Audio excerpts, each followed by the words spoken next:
FM 101. FM 101. FM 101, 101, 101.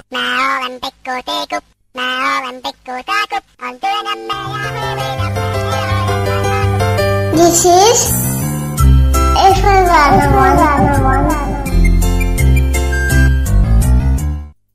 This is FM 101.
अस्सलामुअलैकुम अस्सलामुअलैकुम पाकिस्तान।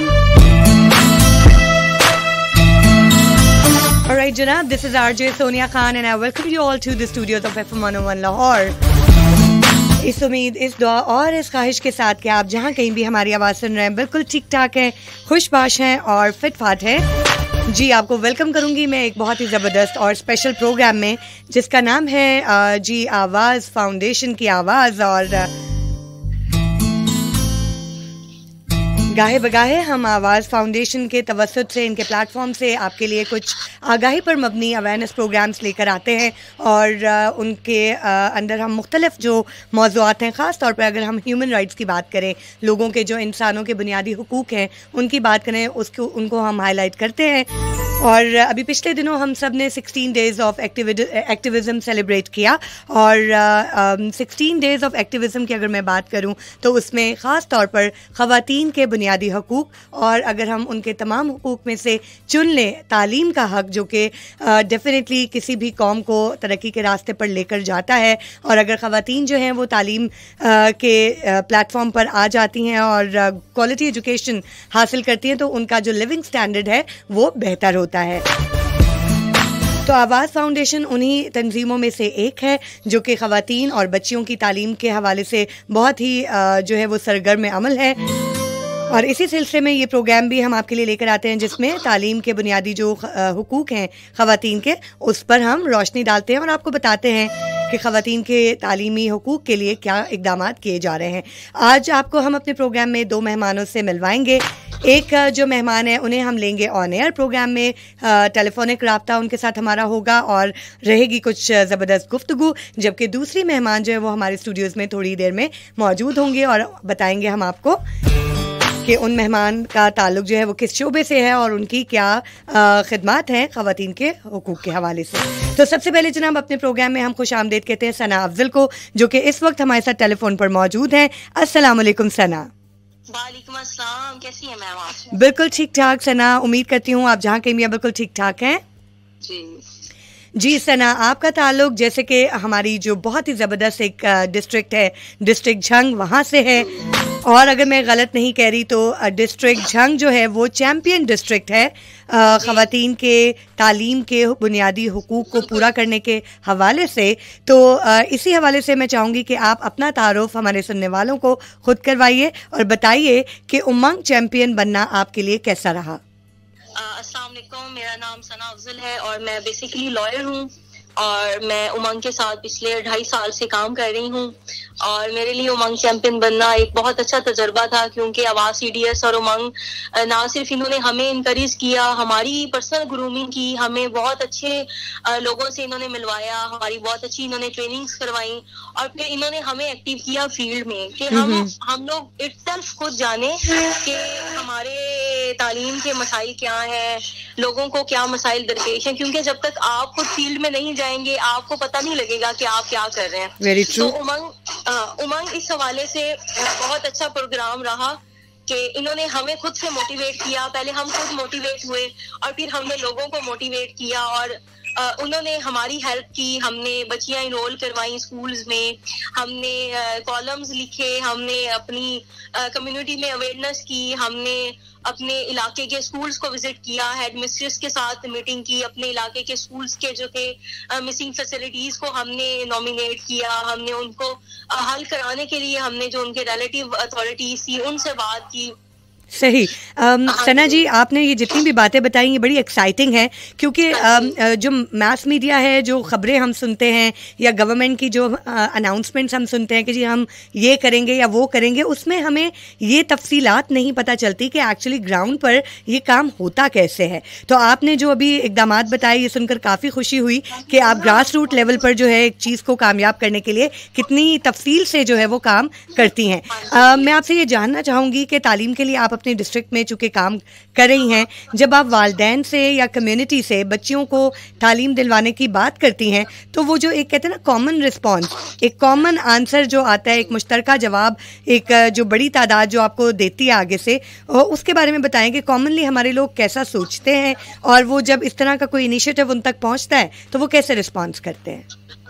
हम लोगों ने पहली बात तो ये कि जब पेरेंट्स को मोटिवेट करना शुरू किया तो हमारे यहाँ एक ट्रेंड है कि 15-16 में शादी यूजुअली गर्ल्स की हो जाती है और उससे पहले ही वो उनको स्कूल से जो है वो ड्रॉप आउट करवा देते हैं और उसके बाद फिर ये अपने साथ बच्चियों को ले जाते हैं घरों में काम करवाना या खेतों में जो काम करवाते हैं। तो एक रिस्पॉन्स था कि हमारा एक लेबर है, हमारा एक हाथ है, जो हम इसको स्कूल में जाएगी तो ये क्या करेगी, सही पढ़ के भी इसने क्या करना है। तो एक बड़ा कॉमन सा जवाब था कि हमारी इनकम जो आ रही है, ये जो काम करती हैं या घरों में या कहीं पे भी इनको अपने साथ लेबर में इन्वॉल्व कराते हैं तो वो एक उनको जो अर्निंग आ रही है ना वो ज्यादा एक्साइटिंग है, वो ज्यादा अच्छी है और वो तालीम को उस हद तक नहीं समझते कि हम तालीम के साथ इनका क्या करेंगे, इन्होंने पढ़ के क्या कर ले, ज्यादा क्या कर लेंगे। तो एक बड़ा कॉमन सा जवाब था हमारे लिए। तो फिर आप कैसे टैकल करती थी ऐसे जवाबों को? टैकल हमने कहा कि चले साथ साथ आप काम भी करा लें लेकिन एटलीस्ट इसको इतनी एक शऊर हो, क्योंकि हमारी जो दुनिया है वो तब्दील हो रही है, टेक्नोलॉजी जो है वो ओवरकम कर रही है, तो कुछ आपकी बच्चियों को जिंदगी की दौड़ में पीछे रह जाएंगे। कभी ना कभी खुदा ना खास्ता कोई ऐसा वक्त आ जाता है तो आपका तालीम सबसे बड़ा एसेट है और तालीम के बगैर आपकी बच्चियां कैसे सरवाइव करेंगी। तो उस वजह से कुछ वो लोग नरम हुए और उन्होंने हमारा साथ दिया और उन्होंने अपनी बेटियों को स्कूल भेजा। ठीक है, ये तो बहुत ज़बरदस्त बात है, बहुत मुबारक हो कि आपको इस हद तक कामयाबियाँ मिली अपनी डिस्ट्रिक्ट में और आप बने उमंग चैम्पियन डिस्ट्रिक्ट, माशाल्लाह। अच्छा, ये बताइएगा कि आप चूँकि एडवोकेट भी हैं, माशाल्लाह वकील भी हैं और लॉयर्स ऑब्वियसली बड़ी स्ट्रॉन्ग होती हैं उनकी नेगोशिएशन स्किल्स, तो बच्चियों को तालीम दिलवाने के लिए क्वालिटी सेकेंडरी एजुकेशन का जो केस है वो कम्युनिटी में आप बहुत अच्छा लड़ती होंगी, तो सेकेंडरी एजुकेशन के लिए बच्चियों का फिर रिस्पॉन्स कैसा रहा?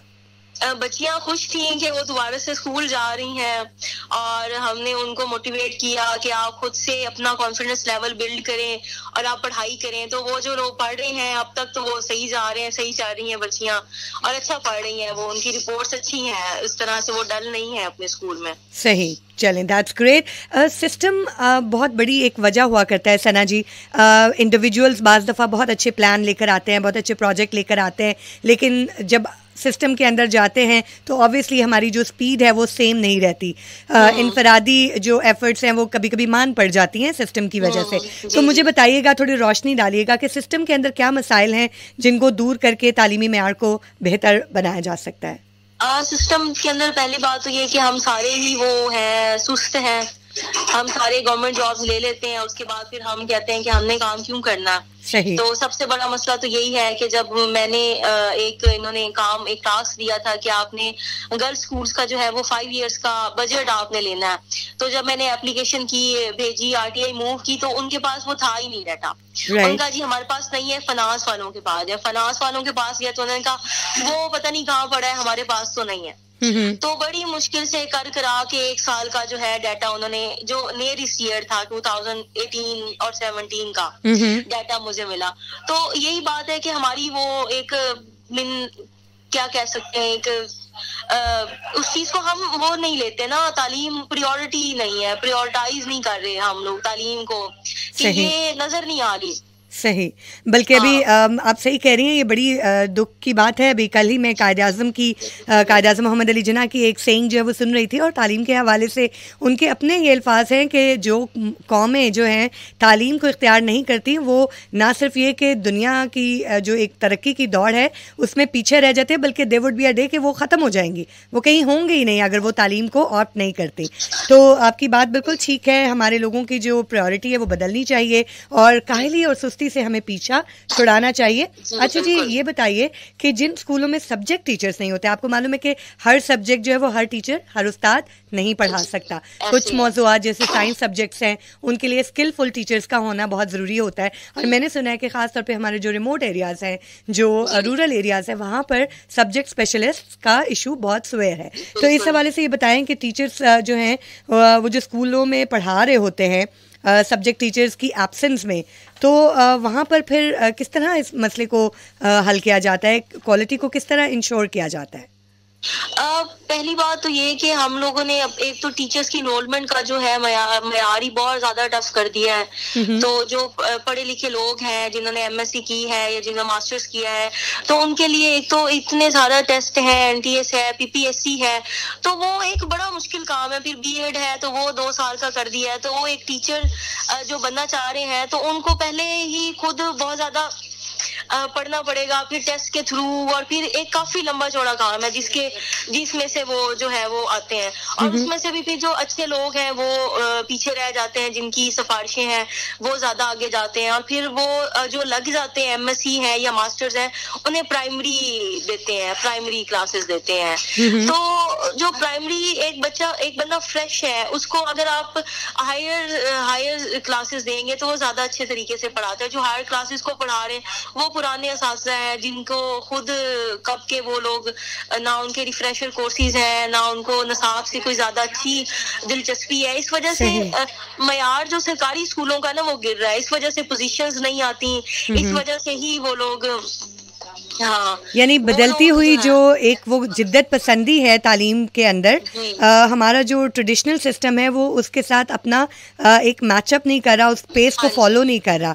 आपका पॉइंट बड़ा टेक्निकली आई वुड से कि जो भी हमारे मुताल्लिका इदारे सुन रहे हैं, अफराद सुन रहे हैं जो कि इन्फ्लुएंशियल्स हैं, ये बड़ी अच्छी बात कही है सना ने कि जो फ्रेश मास्टर्स करके आए हैं, यूनिवर्सिटी से पढ़ के आए हैं, कॉलेजेस से पढ़ के आए हैं, वो लेटेस्ट एक एजुकेशन को ऑप्ट करके आए हैं, वो लेटेस्ट ट्रेंड से ज़्यादा फेमिलियर हैं बनिस्बत उनके जो कि अपने लेट 40s या 50s में एज के मौजूद हैं।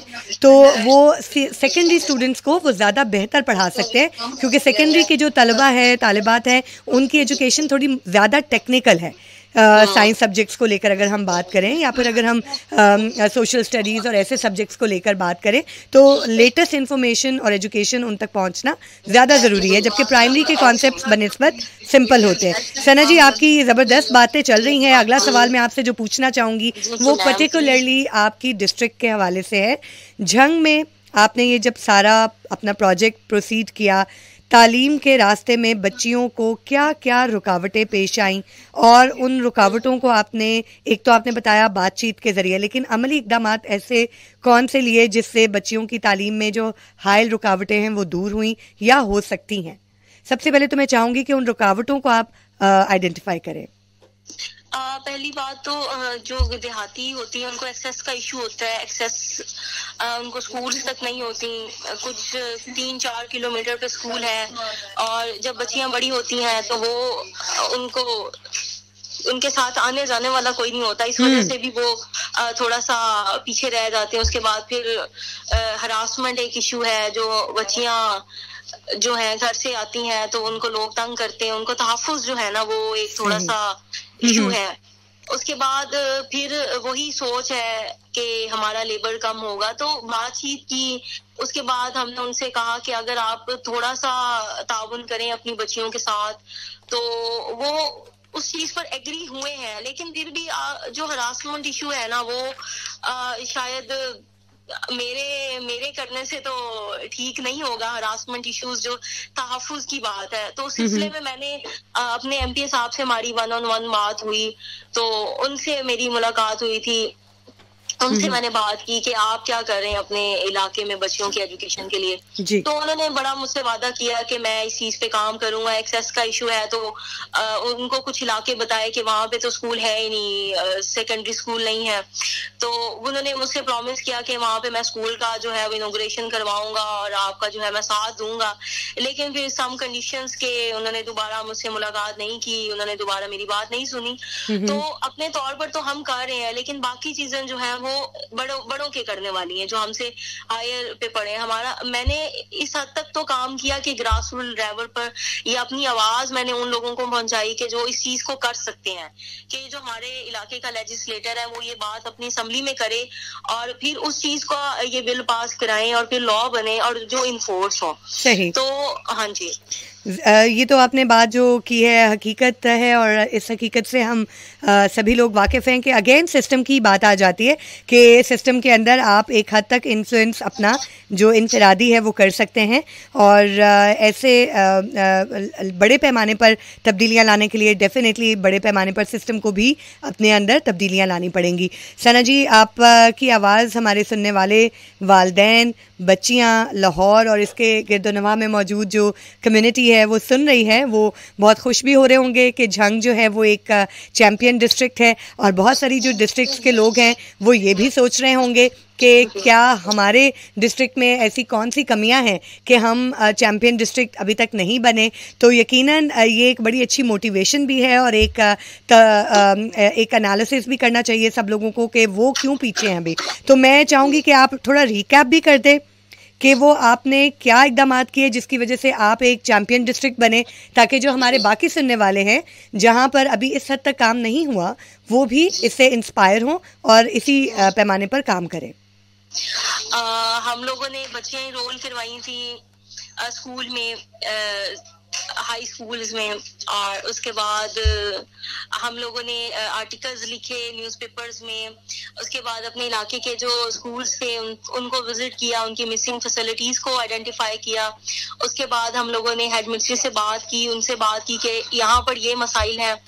और उसके बाद फिर हम लोगों ने MPA से बात की 1-on-1, उनसे मुलाकात करके उनको मसाइल बताए कि आपके इलाके में ये मसाइल हैं। फिर हम जो थे वो CEO जो है एजुकेशन, उनसे उनको हमने एप्लीकेशंस लिखी और उन तक अपनी बात पहुंचाई कि यहाँ पर ये इश्यूज हैं। तो ग्रास रूट लेवल पर जो है हमने अपनी आवाज जो है वो मुतलका इदारों को पहुंचाई है। जबरदस्त। और सना जी, आपको किस चीज ने इतना मोटिवेट किया कि आपने इतना लीड लेकर इस काम को आगे बढ़ाया? मुझे मोटिवेशन मिली क्योंकि मैं खुद एक ऐसी फैमिली से हूँ जहाँ पर थोड़ा सा लड़कियों को पढ़ाना थोड़ा सा मायूब समझा जाता है। तो मेरी मदर थी जिन्होंने इस मकाम तक मुझे पहुंचाया, मेरे वालिद साहब थे वो बहुत ज्यादा मोटिवेट किया उन्होंने।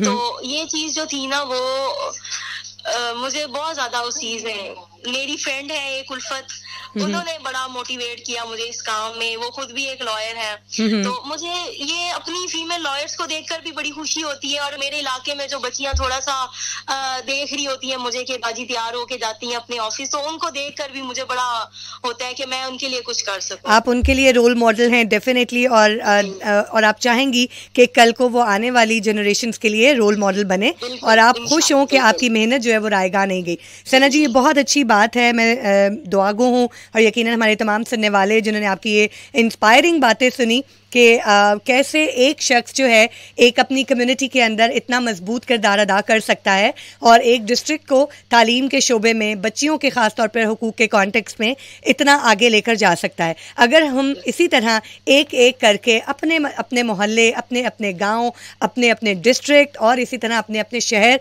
और यूँ करते करते सूबे और पूरे मुल्क भर को आगे ले आएँ और तालीम की ना सिर्फ ये कि क्वालिटी को बेहतर करें बल्कि जो हमारी ख़वातीन की शमूलियत है तालीमी सिस्टम के अंदर उसको हम बढ़ाएं और मेक श्योर करें कि बच्चे और बच्चियां सभी अपने इस बुनियादी हक़ को हासिल करें। तो आप के हम शुक्रगुजार हैं, आपने FM 101 लाहौर के लिए वक्त निकाला और आपकी गुफ्तगू से हमें बहुत कुछ सीखने को मिला।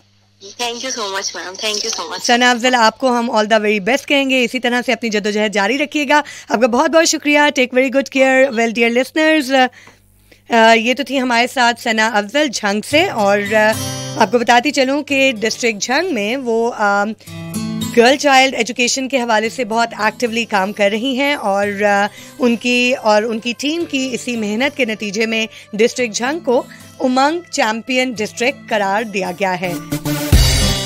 चैंपियन डिस्ट्रिक्ट, उमंग चैंपियन डिस्ट्रिक्ट का मतलब ये है कि एक ऐसी डिस्ट्रिक्ट, एक ऐसी कम्युनिटी जहाँ पर ज़्यादा से ज़्यादा जो बच्चियाँ हैं वो स्कूल जाती हैं तालीम हासिल करने के लिए। और जब हम तालीम हासिल करने की बात करते हैं तो वो सिर्फ प्राइमरी एजुकेशन या मिडिल एजुकेशन नहीं है, बल्कि वो सेकेंडरी एजुकेशन है, यानी कि वो अपने मैट्रिक तक की तालीम को छोड़े बगैर, डिसकंटिन्यू किए बगैर मुकम्मल करती हैं, जो कि एक बुनियादी रोल प्ले करता है। डेफिनेटली जब आप मैट्रिक तक करते हो आपको समझ आ जाती है, आपको बड़ी सारी चीज़ें जो है वो अंडरस्टैंडिंग आपकी बेहतर होती है, आपको बातों की जल्दी समझ आती है, आपको अपनी ज़िंदगी को कैसे गुजारना है, इस तरह की चीज़ों को भी आप बेहतर तौर पर सोचना शुरू करते हैं और फिर बहुत ज़्यादा हाई चांसेस होते हैं कि आप हायर एजुकेशन की तरफ भी आगे बढ़ें। लेकिन वो बच्चियां जो प्राइमरी एजुकेशन ही डिसकंटिन्यू कर दें, उनके ऑफ कोर्स बहुत ज़्यादा चांसेस यही होते हैं कि वो ज़िंदगी की दौड़ में बहुत पीछे रह जाएं, जो कि ऑफ कोर्स एक लम्हा फ़िक्र है हमारे लिए, पाकिस्तान के लिए, क्योंकि तरक्की के रास्ते पर अगर हमने चलना है तो हमने ये नहीं भूलना कि 65% आबादी पाकिस्तान की नौजवानों पर मुश्तमिल है, जो कि 30 साल से कम उम्र के हैं, जिसका बेशतर हिस्सा ख़वातीन यानी कि बच्चियों पर मुश्तमिल है। तो उनको तालीम की दौड़ में पीछे रखने का मतलब है कि हमने पाकिस्तान को तरक्की के रास्ते की जो दौड़ है उसमें बहुत पीछे छोड़ दिया।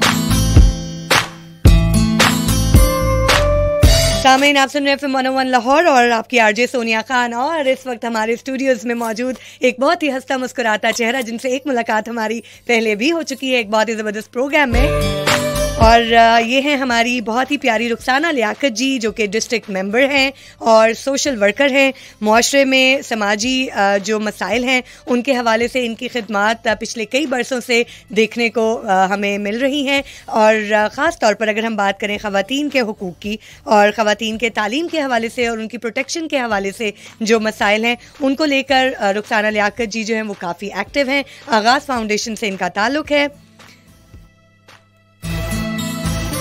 तो आइए उनसे अपनी बातचीत का आगाज करते हैं और उन्हें अपने प्रोग्राम में कहते हैं खुश आमदीद। अस्सलाम वालेकुम। वालेकुम अस्सलाम। सोनिया जी, आपकी यादाश्त का बहुत अप्रिशिएट करूंगी कि आपने फर्स्ट नज़र में मुझे दोबारा से पहचान लिया, हालांकि हम 6-7 माह के बाद दोबारा मिल रहे हैं। बिल्कुल ऐसे ही है जी, कोविड के आगाज के दिन थे और काफ़ी सेंसिटिव उन दिनों भी सूरत हाल थी, लेकिन हम बिल्कुल नहीं भूलते अपने मेहमानों को, FM 101 कभी नहीं भूलता। तो जी आपको हम कहते हैं खुश आमदीद। और आपने जैसे कि सुना, अभी सना अफजल से हमारी बातचीत चल रही थी, जो कि डिस्ट्रिक्ट झंग से बिलोंग करती हैं, और गर्ल चाइल्ड के हवाले से हमारी बातचीत चल रही है।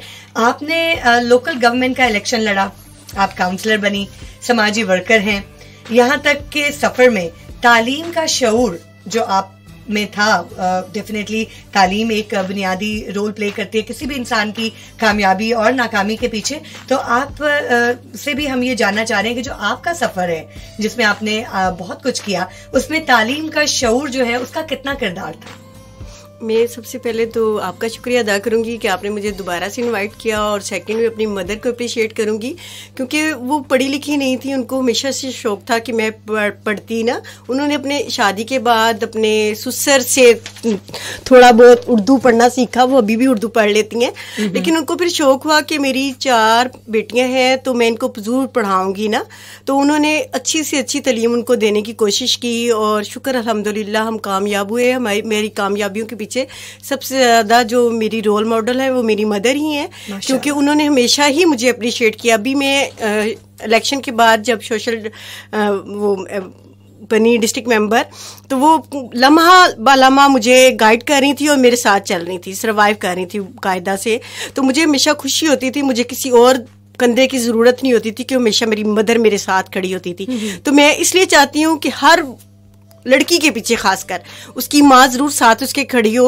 वो गलत है तब भी उसको बताए, और सही है तो तब भी उसको अप्रिशिएट करे, क्योंकि जब तक मदर उसको अप्रिशिएट नहीं करेगी तो बच्ची कभी भी आगे नहीं आ सकती। अब वो मेरी मदर जो है वो हमेशा अपनी बेटियों की कामयाबी के पीछे दुआगो भी होती हैं और उनको अप्रिशिएट भी करती हैं, और बहुत रोल मॉडल के तौर पे हमारे सामने आती हैं और हमेशा ही दूसरी बच्चियों को, जिनको वो जानती भी नहीं होती, हमेशा से उनको गाइड कर रही होती हैं कि आप एजुकेशन लें, आप आगे आएँ, और ताकि बच्चियां जो हैं हमारे माशरे को जो बिगाड़ पैदा होता जा रहा है उसको ख़त्म किया जा सके। जबरदस्त। आपकी माँ के लिए हम यही कहेंगे कि वो हमारी भी माँ है, और ऐसी ही माँओं की तरबियत की वजह से पाकिस्तान ने बड़े बड़े नाम जो हैं वो देखे हैं। और यकीनन जब एजुकेशन, फॉर्मल एजुकेशन बहुत सारे लोगों की नहीं भी थी, तब भी माँओं की तरबियत और जो एतमाद माएँ देती हैं अपनी औलाद को, वो उन्हें बड़ा आदमी बना देते हैं। क्योंकि हमारा जो मजहब है ना, उसमें भी देखिए हजरत आयशा खतीजा का रोल देख लें, या अम्मा आयशा सिद्दीका का देख लें, या हजरत आसिया का देख लें, वो सब माएँ ही थीं और हमेशा उन्होंने जंग हो, अमन हो या कहीं भी कोई भी मौका हो, उन्होंने एजुकेशन उस तरह से नहीं हासिल की हुई थी जिस तरह से आजकल का मुआशरा आगे जा रहा है, लेकिन उन्होंने अपने मेल को हमेशा मोटिवेट किया, उनकी ताकत बनी। जब क्योंकि हजरत खतीजा जो थी, जब पहली वही नबी सल्लल्लाहु अलैहि वसल्लम पे नाजिल हुई और वो कांपते हुए घर आके लेट गए बिस्तर पे चादर ओढ़ के, तो उन्होंने उनको अप्रिशिएट किया, उनको दिलासा दिया, उनको हिम्मत दी, उनको वर्का बिन नौफल के पास ले गई। तो एक औरत ही थी, वो औरत की ताकत थी। बेशक वो नबी थे, पैगंबर थे, लेकिन उनके पीछे भी एक औरत की ताकत थी। तो मैं समझती हूँ कि हमें भी अपने औरत होने को डिग्रेड नहीं करना चाहिए, हमें अपने आप को अप्रिशिएट करना चाहिए और हमेशा हिम्मत दिलानी चाहिए अपने आप को भी, अपने मेल्स को भी, अपने मुआशरे को भी।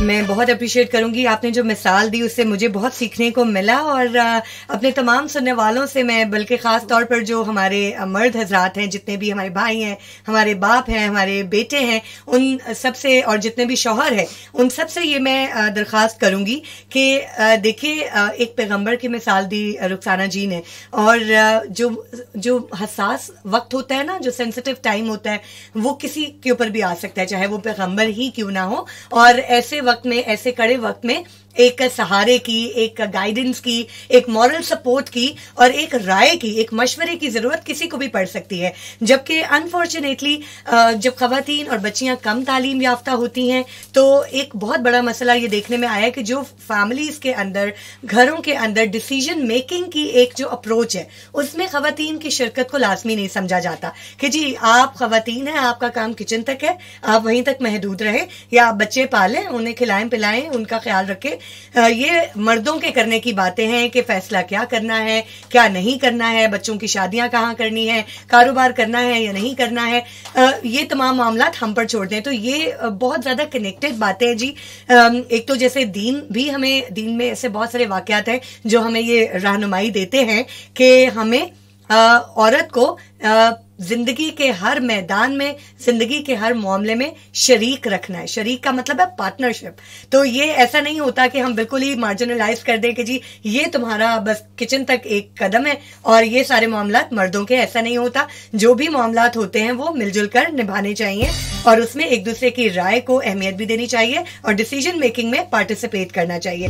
रुखसाना जी, आप का बड़ा क्लोज इंटरेक्शन है लोकल कम्युनिटी के साथ, जैसे कि आप समाजी कारकुन हैं, माशरे में ही आपने अपना जो किरदार है वो अदा करना होता है।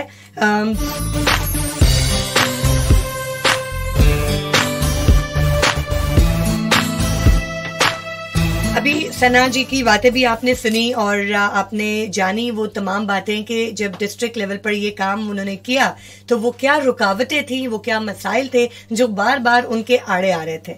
तो कम्युनिटी का जो पर्सपेक्टिव है कि जी बच्चियां जो हैं वो या तो काम काज कर लें, खेतों में काम कर लें, घरों में जाके काम कर लें, 4 पैसे कमा लेंगी, इन्होंने कौन सा नौकरी करनी है। एक तो ये वाला पॉइंट। दूसरा ये कि जी इनकी शादियां हो जाए जल्द अज जल्द और ये बोझ हमारे सर से उतरे। तो ये वाले जो मसाइल हैं ये अभी तक हम देख रहे हैं कि हमारे मुआशरे में पाए जाते हैं। मैं आपसे ये जानना चाहूंगी, आप कम्युनिटी में चूंकि बहुत ग्रास रूट लेवल पर मूव करती हैं, लोगों से इंटरेक्ट करती हैं, तो एक आम शहरी अपनी बेटी की तालीम को अहमियत नहीं देता आज भी। मसला कहाँ पर है और इसका हल क्या है? मसला जो सबसे बड़ा यही है कि एजुकेशन की कमी है, क्योंकि जब तक हम एजुकेशन की कमी को पूरा नहीं करेंगे तो मसाइल ख़त्म नहीं होंगे। देखिए अभी अब स्कूल बंद कर दिए गए हैं और इंटरनेट का दौर है, तो जितने भी स्कूल बंद हो चुके हैं और सबको ही इंटरनेट पे आना पड़ रहा है, जूम पे मीटिंग अटेंड करनी पड़ रही है, तो अब उनको पेरेंट्स को फील हो रहा है कि हमें अपनी बेटी को भी पढ़ाना चाहिए था। अगर हमने इसको पढ़ाया होता तो ये छोटे बच्चों को जो इश्यूज आ रहे हैं इस तरह से ना इशू आ रहे होते। तो हमें सबसे ज़्यादा अपनी एजुकेशन पे ही तवज्जो देनी है और सबसे ज़्यादा जो है वो फीमेल पे तवज्जो देनी है। अगर हम फीमेल पे तवज्जो नहीं देंगे तो फिर मुआशरा निगलेक्ट होता चला जाएगा, बच्चियाँ भी। और क्योंकि एक औरत जो होती है पूरी एक नस्ल को संवार रही होती है, एक सिर्फ घर को संवार रही नहीं होती है। तो इसलिए उसकी एजुकेशन बहुत ज़रूरी है। तो हमें, जैसे हम लाहौर सिटी में रहते हैं तो यहाँ पे तो इस तरह के मामलात नहीं है, लेकिन छोटे सिटीज़ जो है या गांव हैं उनमें इस तरह के मामलात हैं। तो हमें कुछ देखना होगा, हमें अपनी एजुकेशन को बढ़ाने के लिए हमारी गवर्नमेंट को भी इसमें कुछ ना कुछ डिसीजन लेने पड़ेंगे। राइट। गवर्नमेंट का आपने जिक्र किया तो डेफिनेटली हमें कुछ बड़े पैमाने पर ऐसे इकदाम तो होते हुए नजर आ रहे हैं कि सिलेबस भी, बुक्स भी प्रोवाइड की जा रही हैं, तालीम भी फ्री है और हमें कैंपेन्स भी नजर आती हैं, मीडिया कैंपेन्स की अगर हम बात करें।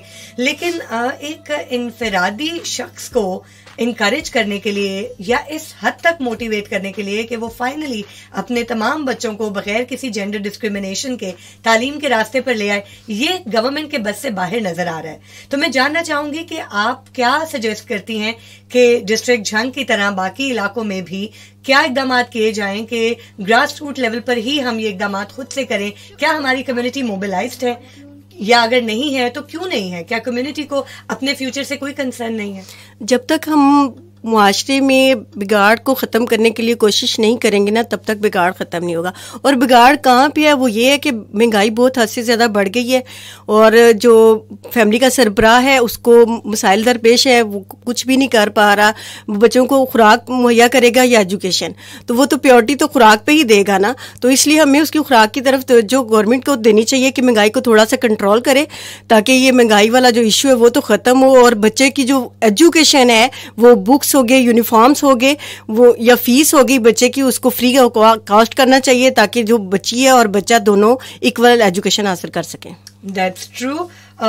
बहुत शुक्रिया जी आपके इस रिस्पांस का भी, और यकीनन हमारी जो ये तमाम बातें हैं हमारे सुनने वालों के लिए बहुत ही अहमियत की हामिल है, क्योंकि सामीन, जैसे कि आपको मैं एक दफा फिर बताती चलूं कि ये प्रोग्राम आप सुन रहे हैं आवाज फाउंडेशन के प्लेटफॉर्म से, और इस वक्त हमारी बातचीत चल रही है रुखसाना लियाकत जी से।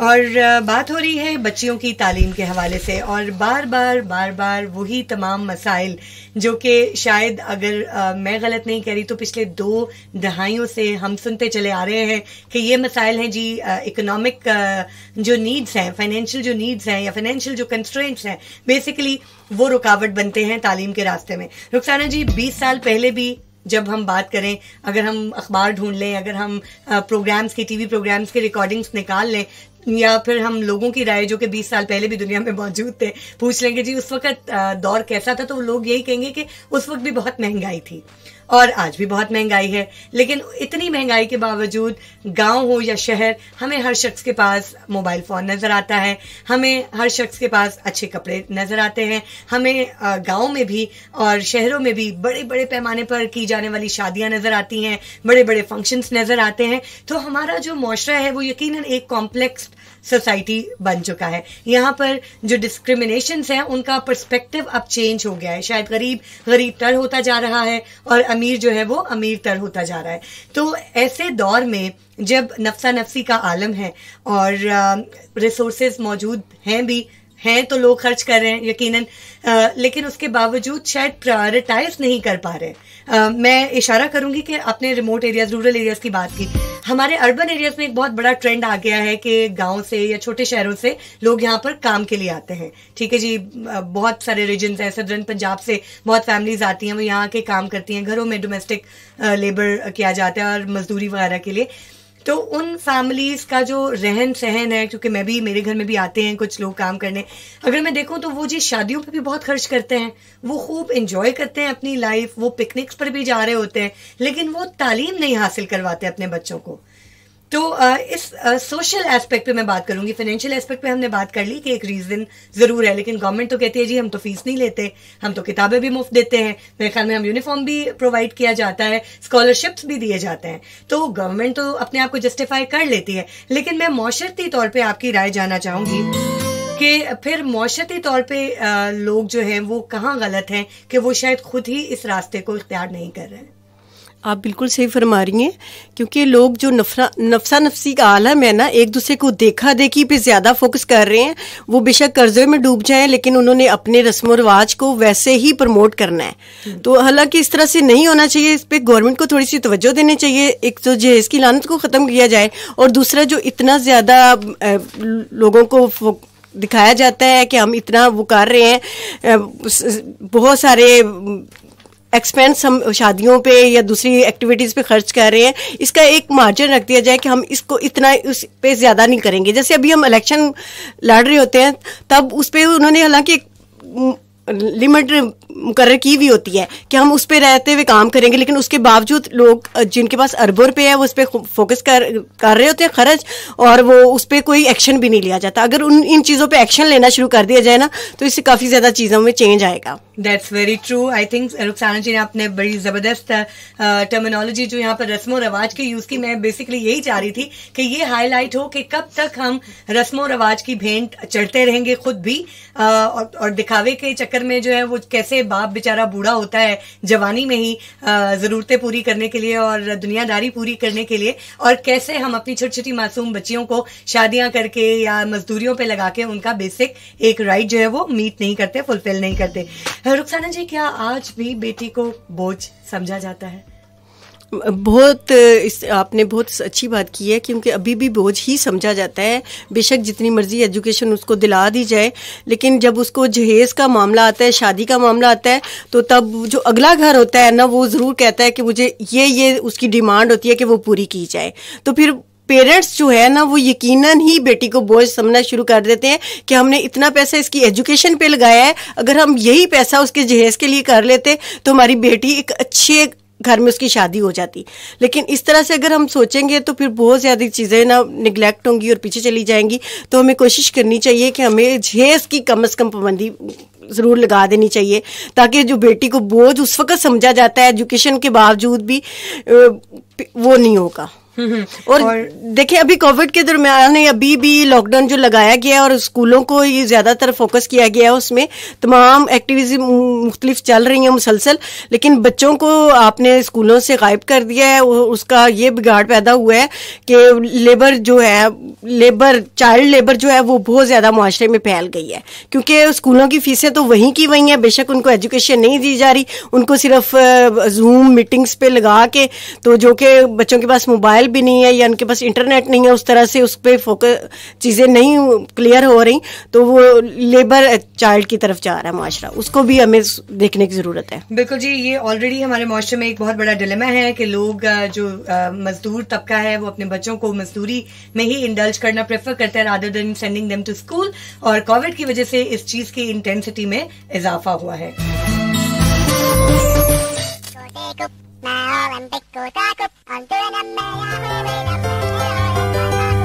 This is FM 101. This is FM 101. And now you are tuned into FM 101. FM 101. 101 FM. FM 101. FM 101. FM 101. FM 101. 101. 101. 101.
Welcome back. और मुझे कहते हैं सोनिया खान। आप सुन रहे हैं FM 101 लाहौर।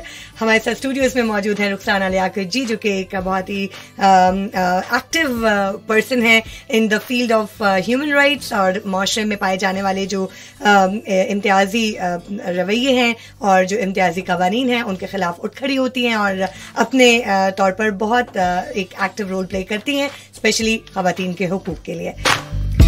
सामीन, आप ये प्रोग्राम सुन रहे हैं आवाज़ फाउंडेशन के ताउन से, और आज हम खास तौर पर बात कर रहे हैं खवातीन के हुकूक में से सबसे अहम हक जो कि है तालीम का हक, क्योंकि तालीम ही है जो कि उनको उनके दीगर तमाम हुकूक के बारे में आगाही देती है। रुखसाना जी, गुर्बत बहुत बड़ा मसला है, हम सब मानते हैं गुर्बत बुनियादी वजह बनती है बहुत सारे हुकूक को सल्ब करने की, लेकिन तालीम ही कहा जाता है कि गुर्बत को ख़त्म करने के लिए भी काम आती है। कैसे? खास तौर पे अगर हम खवातीन के तनाजुर में बात करें कि पढ़ी लिखी खवातीन अपनी जो एक गुर्बत है, जो अपनी एक पसमानदगी है, उससे कैसे जान छुड़ा सकती हैं?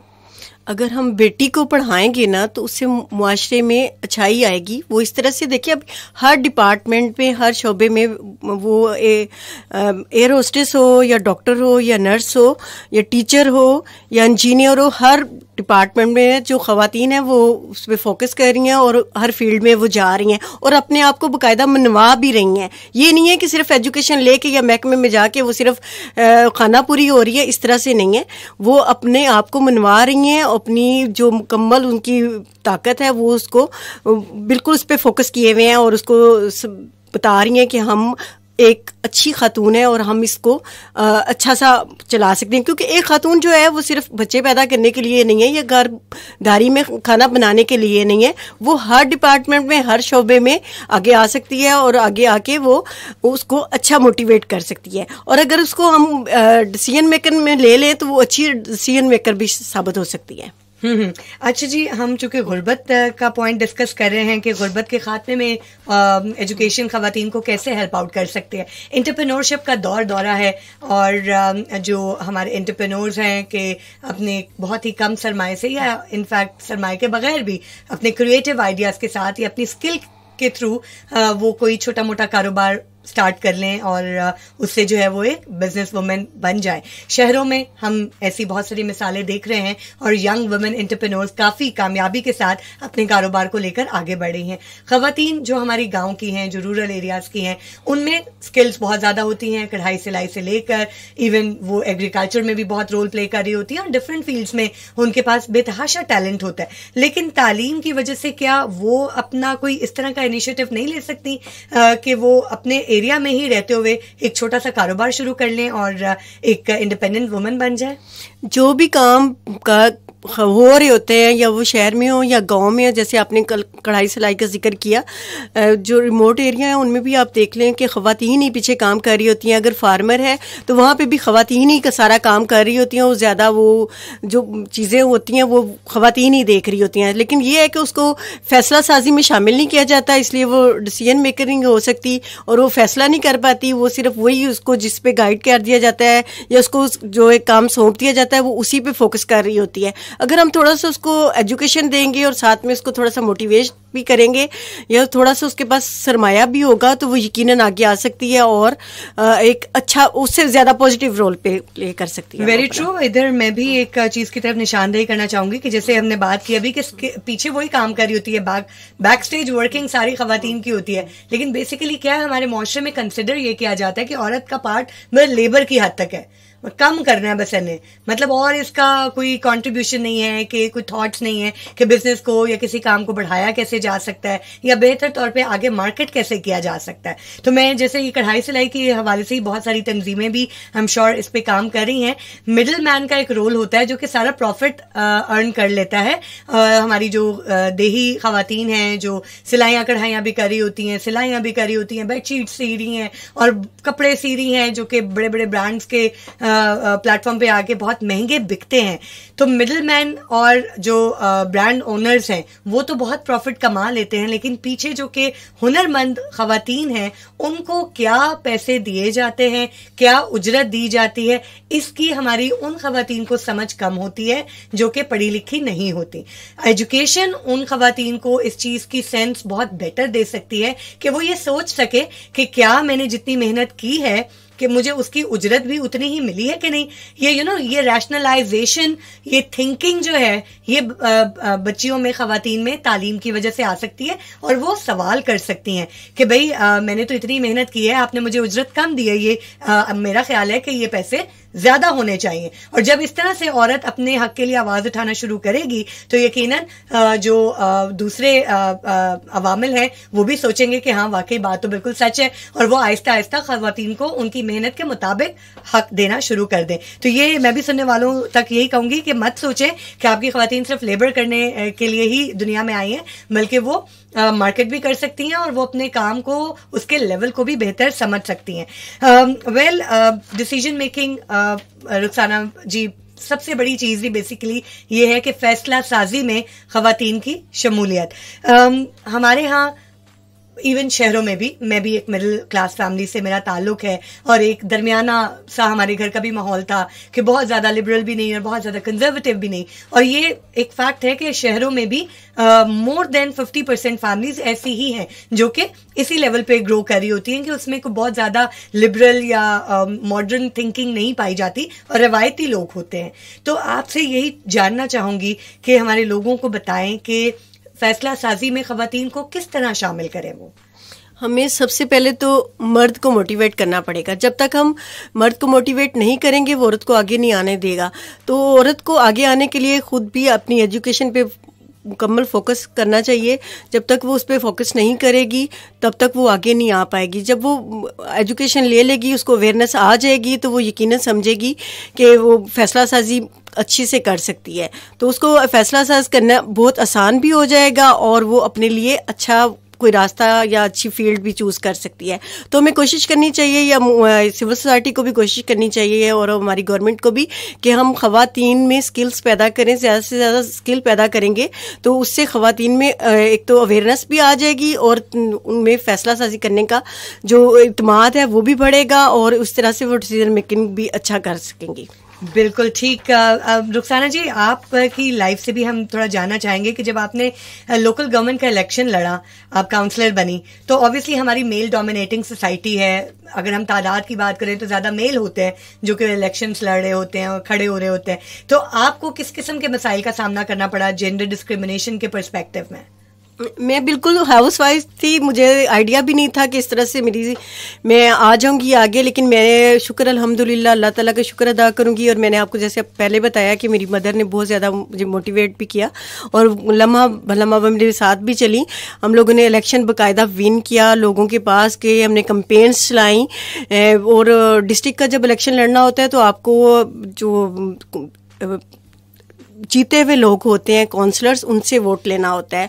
और जिनके पास ये इतनी ज़्यादा पावर होती है उनके पास, क्योंकि ज़्यादा तो उनको अवाम ने वोट देकर सिलेक्ट किया हुआ होता है, जब तो उनको मोटिवेट करना, उनको समझाना, उनको बताना अपने बारे में बहुत मुश्किल होता है, खासकर खातून के लिए। लेकिन आपको उसमें जब तक आपको खुद से अवेयरनेस नहीं होगी आप उनको नहीं समझा सकेंगी। इसलिए आपको समझना भी बहुत ज़रूरी है ताकि आप आगे जाके अपनी बात को अच्छे से उनको बता सके। और इसमें शुक्र अल्हम्दुलिल्लाह कि अल्लाह ताला ने एक इज़्ज़त दी और हमने बाकायदा इलेक्शन विन किया। और फिर लेकिन इलेक्शन के बाद भी वही मर्द का मुआशरा था, वही मर्द थे, तो वहाँ पे भी अपने आप को चलाने के लिए, हमेशा साबित कदम रहने के लिए, अपने आप को पावरफुल करने के लिए हमेशा जद्दोजहद में ही रहे हैं। और अभी तक 15 साल से उसी जद्दोजहद में है कि अपने आप को भी मनवा लें और मुआशरे में कुछ चेंज भी ले आए। बिल्कुल, आने वाली नस्लों के लिए एटलीस्ट कुछ आसानियां जो हैं वो पैदा की जा सके। अपने प्रोग्राम के इख्तिताम में मैं चाहूंगी कि आप वालिदैन को तालीम के हुसूल, खास तौर पर गर्ल्स की quality secondary education, I would say it again, quality secondary education, तालीम सिर्फ चौथी पांचवी तक नहीं है जी। तालीम से मुराद है कि पहले बच्चियों को आप मैट्रिक या ओ लेवल्स तक करवाएं और फिर आगे उनको हायर एजुकेशन के लिए भी इनकरेज करें, क्योंकि जिस तरह से दुनिया तरक्की के रास्ते पर बड़ी तेजी से आगे बढ़ रही है और ना सिर्फ ये कि चांद बल्कि बहुत सारे और सैयारों तक पहुंच गई है, तो हमें भी अपने कम से कम घर से बाहर निकलना है और स्कूल तक जाना है। तो पैगाम आपका वालिदैन के नाम? मेरा पैगाम ये है कि वालिदैन जैसे अपने बेटे की एजुकेशन पे तवज्जो दे रहे होते हैं, उसी तरह अपनी बेटी की एजुकेशन पे भी तवज्जो दें, ताकि एक अच्छा मुआशरा, एक पॉजिटिव और खूबसूरत मुआशरा जो है वो पनप पड़े। अगर हम बेटी की तवज्जो नहीं करेंगे, एजुकेशन पे तवज्जो नहीं देंगे, तो मुआशरे में बिगाड़ जो है वो ख़त्म कभी भी नहीं हो पाएगा। तो हमें हमेशा अपने मुआशरे को संवारने के लिए, अपनी नस्लों को संवारने के लिए बेटी की जो एजुकेशन है वो बहुत ज़रूरी है। और पेरेंट्स से मेरी ये रिक्वेस्ट है, हम्बल रिक्वेस्ट है कि वो अपनी बेटी को ज़रूर एजुकेशन दें। राइट, आपका बहुत बहुत शुक्रिया रुखसाना जी, आप हमारे स्टूडियो से तशरीफ लाई और FM 101 के तमाम सुनने वालों के लिए आपने बहुत ही वो जिसे कहते हैं ना अमली ज़िंदगी से अपने हमें मिसालें भी दी और अपने एक्सपीरियंसेस से भी हमें बताया कि एक औरत के लिए किसी भी मरहले को पार करना, किसी भी अचीवमेंट को हासिल करना उतना आसान नहीं है हमारे मुआशरे में जितना कि मर्द के लिए है। हमें ज़्यादा साबित कदम रहना पड़ता है, हमें ज़्यादा हौसला अपने अंदर पैदा करना पड़ता है, क्योंकि जो रिवायती तफरीक पाई जाती है हमारे मुआशरे में ख़वातीन और मर्दों के हुकूक के अंदर, वो काफ़ी तकलीफदेह होती है। वो कांटों की एक ऐसी कांटों से भरा एक ऐसा रास्ता होता है जिसपे आप लहू लहान भी हो सकते हैं, लेकिन आप अगर हौसला अपना जवान रखेंगे और एक अच्छी उम्मीद रखेंगे कि अगर अल्लाह ताला ने चुना है आपको इस नेक काम के लिए कि आप इस दुनिया में कोई एक तब्दीली मस्बत ले आए, किसी एक शख्स को या कुछ अफराद को आप अपने इस स्ट्रगल के बिना पर तब्दील कर दें, उनके माइंडसेट को, उनकी प्रैक्टिसेस को आप तब्दील कर दें और वो ख़वातीन और बच्चियों को हुकूक देना शुरू कर दें आपकी स्ट्रगल के अगेंस्ट, तो वो डेफिनेटली वो चंद लोग जिन्हें आपकी मेहनत की वजह से ये हुकूक मिलना शुरू हुए हैं, वो आने वाली कई नस्लों को ये सिखाएंगे कि ख़वातीन और बच्चियों को भी मुआशरे में सबके साथ बराबर लेकर चलना है, बराबर रिस्पेक्ट देनी है, बराबर तालीम हासिल करने का मौका देना है, बराबर खुराक देनी है, बराबर फैसला साजी में शिरकत करवानी है। और यही वो सब इक़दामात हैं जो हमने करने हैं, तभी हमने कहना है कि ये इस्लामी जमहूरिया पाकिस्तान है, क्योंकि इस्लाम वही दीन है जिसने आकर दुनिया से जो है वो छाया हुआ अंधेरा जो है उसे नूर में बदला, और वो दौर, वो मुआशरा जिसमें बच्चियों को जिंदा दरगो कर दिया जाता था और बच्चियों को जो है बोझ समझा जाता था और बच्चियों को किसी काबिल नहीं समझा जाता था, इन तमाम सोचों को और इन तमाम रवैयों को इस्लाम ने आकर बदला। अब वक्त है कि हम अपने ही दीन को दोबारा रिवाइव करें और उसकी सही जो रूट्स है, जो सही जड़ है, उस तक हम पहुंचे और उसको सही मानों में इम्प्लीमेंट भी करें। रुखसाना जी, आपका बहुत बहुत शुक्रिया और हम चाहेंगे आवाज़ फाउंडेशन का भी बहुत बहुत शुक्रिया अदा करना, क्योंकि ऑफ कोर्स ये एक नोबल कॉज है। FM 101 और आवाज़ फाउंडेशन के एक कलेक्टिव प्लेटफॉर्म से आपने सुना ये special awareness programme Sonia Khan के साथ, जिसमें बात की हमने ख़वातीन के हुकूक की, बात की हमने गर्ल चाइल्ड एजुकेशन की, बात की हमने क्वालिटी सेकेंडरी एजुकेशन की, बात की हमने ख़वातीन की डिसीजन मेकिंग की, बात की हमने ख़वातीन की पॉवर्टी एलिविएशन की, और बात की हमने एक ऐसे मुआशरे की जिसमें सब बराबर हैं। वेल डियर लिसनर्स, इंशाल्लाह बहुत जल्द आपके लिए एक ऐसा ही इंफॉर्मेशन और मालूमात से भरपूर प्रोग्राम दोबारा लेकर आएंगे। अपना बहुत बहुत ख्याल रखिएगा। सोनिया खान को इजाजत दीजिए, अपना बहुत ख्याल रखिएगा। सी यू अगेन, अल्लाह हाफ़िज़।